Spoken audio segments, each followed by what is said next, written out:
Assalamualaikum warahmatullahi wabarakatuh. Halo semua, kembali lagi di channel Rider Manhwa.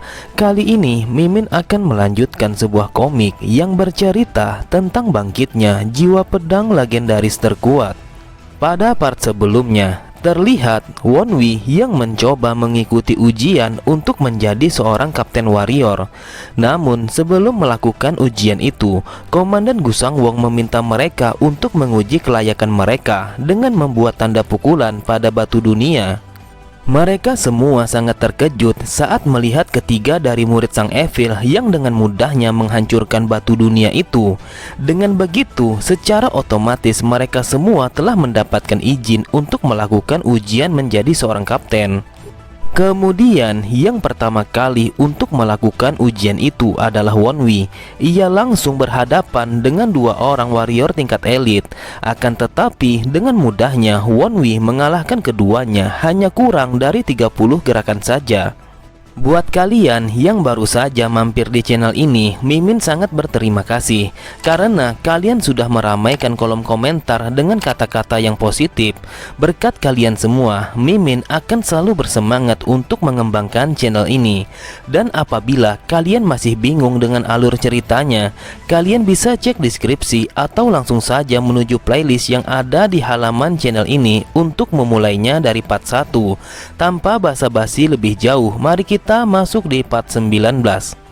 Cerita dimulai. Terlihat Sang Evil begitu kesal ketika melihat pertarungan Juabek yang mencoba melewati ujian menjadi seorang kapten. Wonwi pun mengatakan, sepertinya para warrior mulai berhati-hati. Mereka tidak gegabah seperti sebelumnya. Mendengar itu, Sang Evil berkata, "Apakah kau berpikir itu bisa menjadi sebuah alasan? Aku tidak mengerti kenapa si bodoh itu tidak bisa mengalahkan mereka dengan cepat." Wonwi berpikir mereka sangat berhati-hati karena ini sudah lebih dari 60 gerakan. Mereka mungkin akan berpikir jika si bajingan itu yang akan menjadi penerus asli dari Sang Evil. Ia telah mendapatkan tekanan karena harus mengalahkan mereka berdua sebelum 100 gerakan. Dia tidak mampu menggunakan kemampuan aslinya dengan benar. Kemudian Hanbika memberikan pujian kepada Sang Evil dengan mengatakan jika ia telah membesarkan dan mendidik murid yang sangat luar biasa. "Aku memuji Anda karena tidak semua orang akan bisa mempelajari seni bela diri istimewa Anda." Dengan tatapan mata yang tajam, ia melanjutkan perkataannya. "Tapi mengenai teknik berpedang yang digunakan oleh Wonwi, aku baru tahu kalau seseorang yang ahli dalam pukulan seperti Anda juga mengetahui teknik seni bela diri berpedang." Mendengar itu, Sang Evil hanya tertawa. "Kau tidak usah berbasa-basi. Aku tahu jika yang ingin kau katakan itu adalah kalau teknik berpedang itu bukan milikku. Semakin kesini, aku rasa kejelianmu telah berkurang. Aku tidak menyangka kalau kau tidak mampu menyadari jika teknik berpedang itu adalah dari Master Pedang Surga Selatan. Itu adalah teknik berpedang yang dimiliki oleh penguasa Yunan, orang yang dikenal sebagai Master Pedang Hojangdai."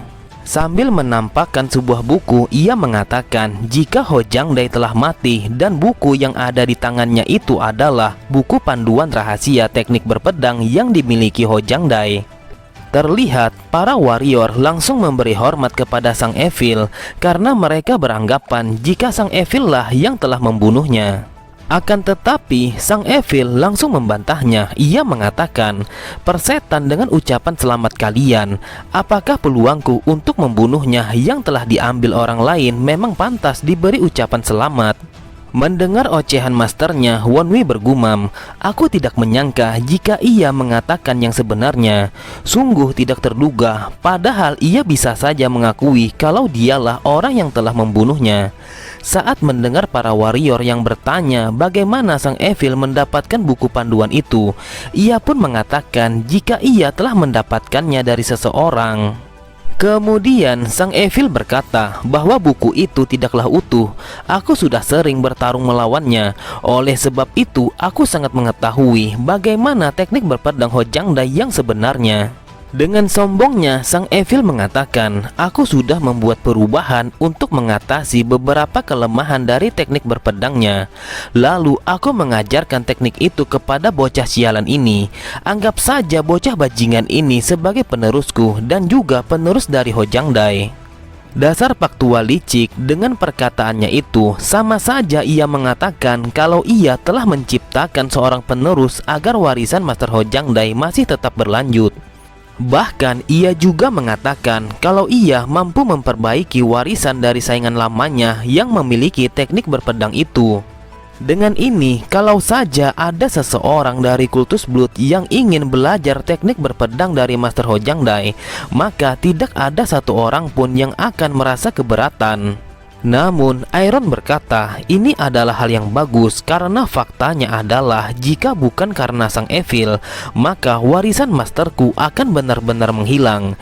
Dan juga aku sangat bersyukur di saat ia mengatakan jika kau adalah satu-satunya penerus dari Master Hojang Dai. Di sisi yang lain, sambil berbisik mereka berkata, jadi yang tadi itu adalah teknik berpedang Master Hojang Dai yang terkenal akan kehebatannya. Berarti anak itulah yang mewarisi seni bela diri istimewa dari Sang Evil. Sepertinya kita telah salah sangka. Aku kira orang itulah yang mewarisi teknik istimewa Sang Evil, karena bocah itu sejak dari tadi sangat percaya diri. Terlihat meski Juabek telah babak belur, akan tetapi ia mampu melewati ujian kapten itu. Dia telah mengalahkan kedua warrior itu dengan 100 gerakan.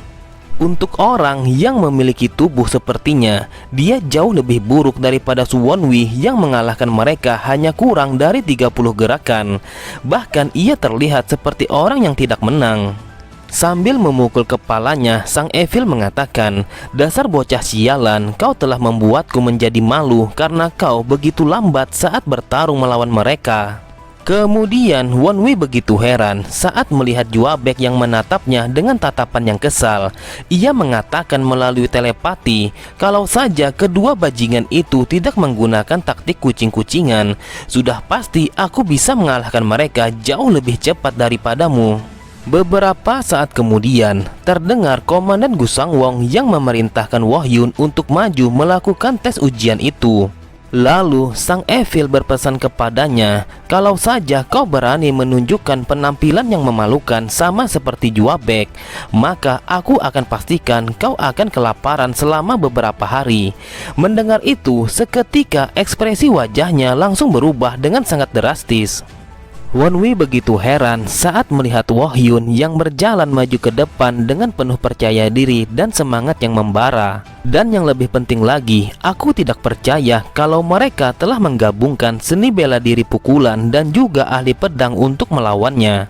Sepertinya mereka tidak mau kalau kami bertiga akan menjadi seorang kapten. Mungkin mereka hanya menempatkan satu orang saja yang menggunakan senjata karena mereka tidak ingin membuat Sang Evil menjadi kesal. Sambil berteriak, Komandan Gusang Wong memerintahkan mereka untuk memulai pertarungannya. Akan tetapi belum sampai setengah menit, Wohyun langsung memenangi pertarungan itu karena ia dengan sangat kuat memegang salah satu kepala lawannya, sehingga ia langsung tidak sadarkan diri. Maka atas kemenangan mudahnya itu, ia pun akhirnya telah lolos sama seperti Wonwi dan juga Juabek. Dengan herannya, Sodam dan Wonwi mengatakan, mulai saat ini kita tidak boleh membiarkannya menjadi kelaparan, karena itu sangatlah berbahaya. Terlihat Sang Evil yang tertawa terbahak-bahak, sebab semua muridnya telah lolos dalam ujian menjadi seorang kapten.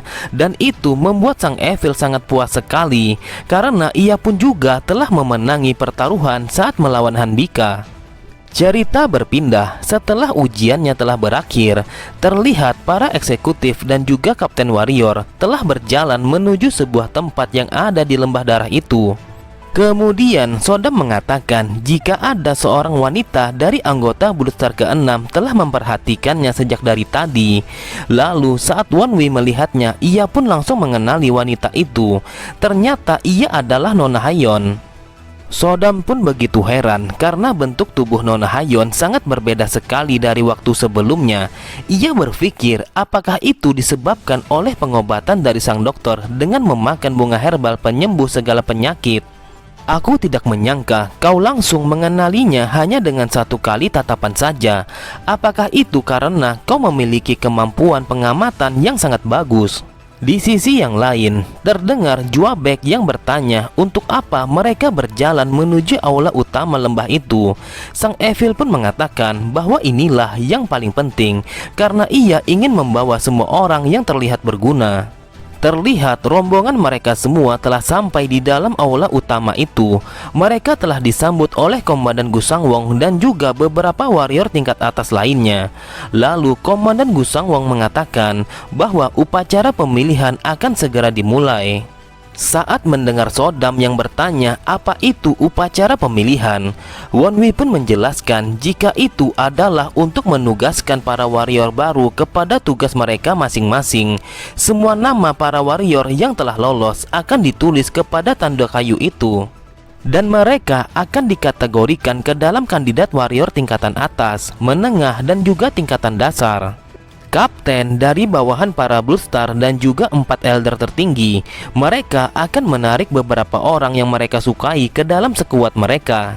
Akan tetapi, para warrior tingkatan dasar tidak akan masuk dalam nominasi.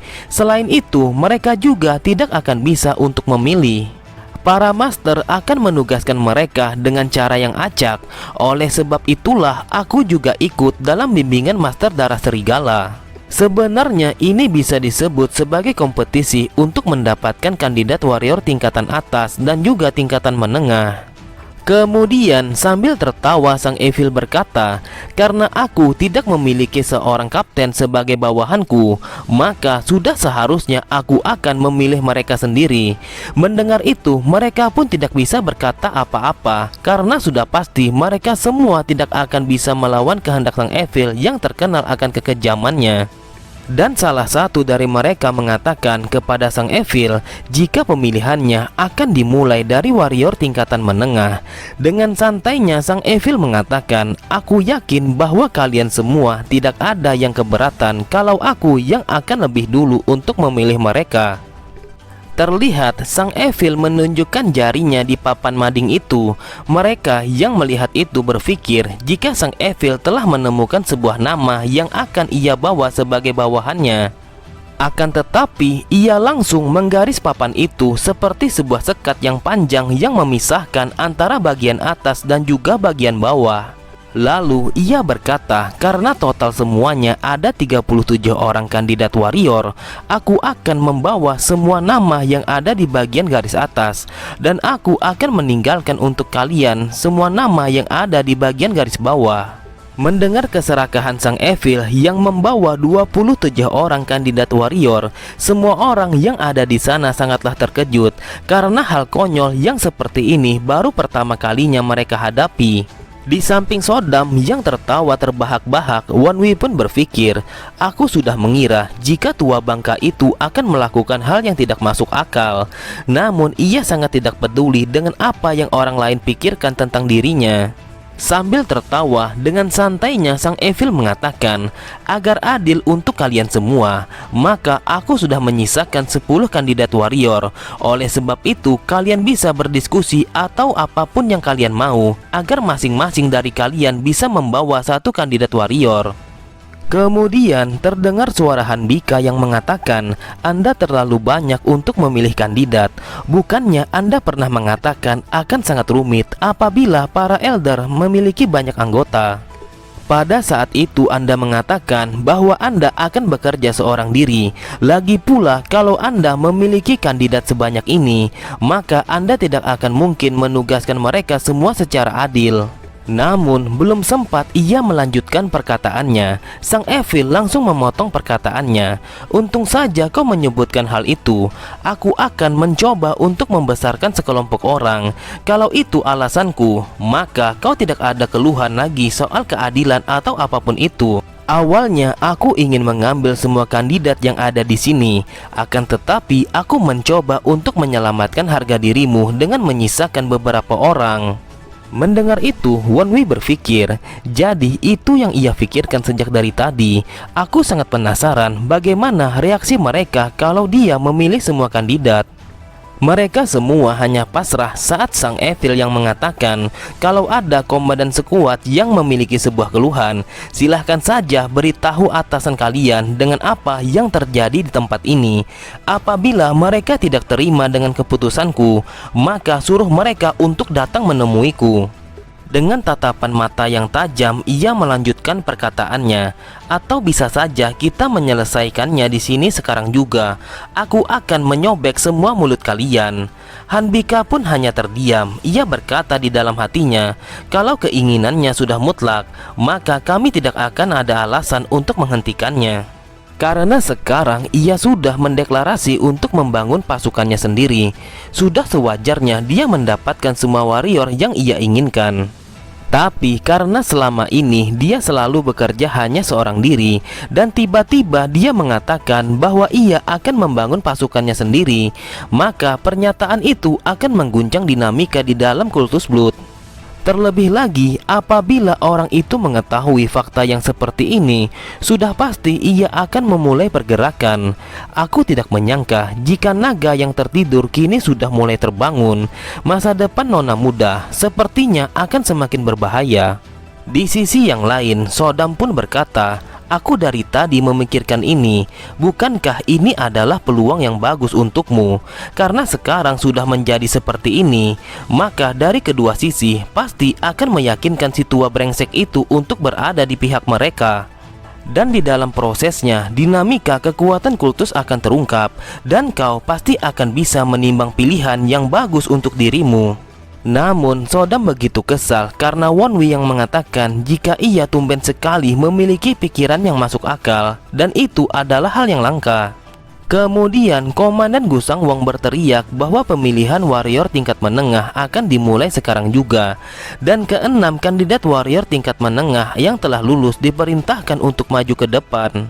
Sebelum kita melanjutkan pemilihannya, aku ingin setiap komandan skuad memberikan pidato singkat agar para kandidat bisa membuat keputusan mereka sekuat mana yang akan mereka pilih.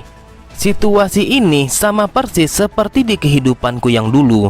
Sebelum aku regresi, para kandidat warrior menengah mereka bisa memilih sekuat mana yang akan mereka ikuti. Aku bisa menebak kalau apa yang akan terjadi mulai sekarang adalah berdasarkan kepandaian berbicara para komandan agar bisa menarik perhatian para kandidat warrior. Tiba-tiba Wonwi dikejutkan oleh telepati Sang Evil. Kita harus mendapatkan mereka semua. Gunakan kepandaian berbicaramu untuk meyakinkan mereka semua agar mau berpihak kepada kita. Wonwi pun mengatakan, bagaimana saya bisa melakukannya? Sudah sangat jelas kalau saya tidak setara dengan para komandan skuad itu. Akan lebih baik apabila kalau Anda saja yang akan melakukannya sendiri. Mendengar itu, Sang Evil menjadi kesal. Dasar bocah bajingan, apa kau memintaku untuk menyembunyikan tandukku sendiri? Lalu Wonwi berkata, jadi yang Anda maksud adalah agar saya bisa membuat Anda terdengar sangat hebat. Kemudian sambil melirik, Komandan Gusang Wong memerintahkan Wonwi menjadi yang pertama melakukan pidato singkat untuk mewakili dari sekuat Sang Evil. Akan tetapi meski Wonwi ingin melakukannya, tiba-tiba saja para komandan lainnya mengatakan, asal kau tahu bahwa di kultus ini ada yang namanya hierarki. Bukankah kita seharusnya melakukan ini berdasarkan senioritas? Kalau begitu kau akan menjadi yang terakhir. Terlihat para komandan yang lainnya juga mengatakan hal yang sama. Mereka melakukan itu agar bisa menjatuhkan mental Wonwi. Karena kita menentukan secara senioritas, maka kita tidak perlu untuk meributkan siapa yang akan maju lebih dulu. Wonwi yang bersikap santai, ia hanya berkata di dalam hatinya, sikap mereka ini sama saja seperti Sang Evil. Sudah sangat jelas kalau mereka tidak mau memberikanku kesempatan untuk memulai lebih dulu.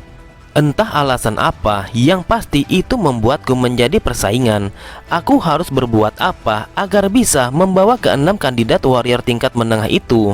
karena mereka tidak akan memilih kapten sekuat secara langsung.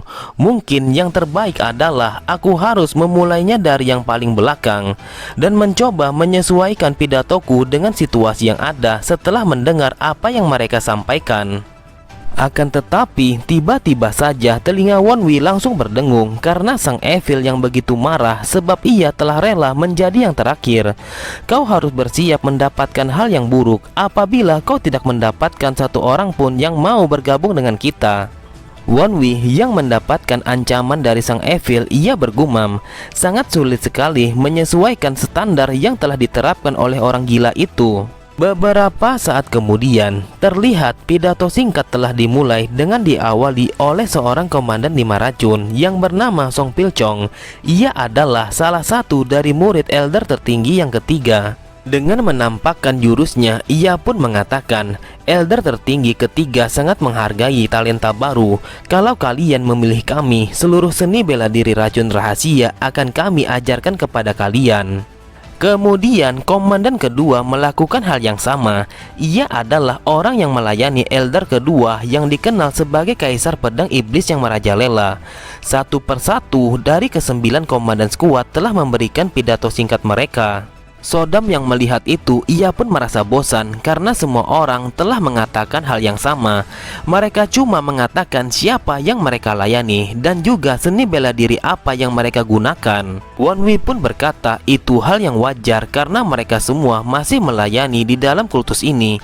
Tidak ada perbedaan jauh dalam hal status. Satu-satunya yang bisa mereka banggakan adalah hanyalah seni bela diri yang mereka kuasai. Lalu Aaron mengatakan, aku menyadari sesuatu jika semua komandan telah mengincar reaksi satu orang kandidat. Aku pun menyadari mereka telah mengincar orang itu yang terus saja memasang wajah datar selama sesi pidato telah berlangsung. Aku tahu namanya, dia adalah Ju Song Won. Bahkan hanya dalam satu kali melihat saja, kau bisa tahu kalau dia hampir mencapai master bela diri kelas 1. Dia adalah orang yang akan menjadi master bela diri puncak tertinggi dengan sedikit arahan. Bahkan selama ujian warrior tingkat menengah, saat dia bertarung melawan seorang warrior kelas atas, dia mampu membuat serangan balik dalam 16 gerakan. Sudah pasti semua komandan akan menaruh perhatian kepadanya. Tapi sepertinya aku pernah mendengar tentang namanya, entah itu dari mana.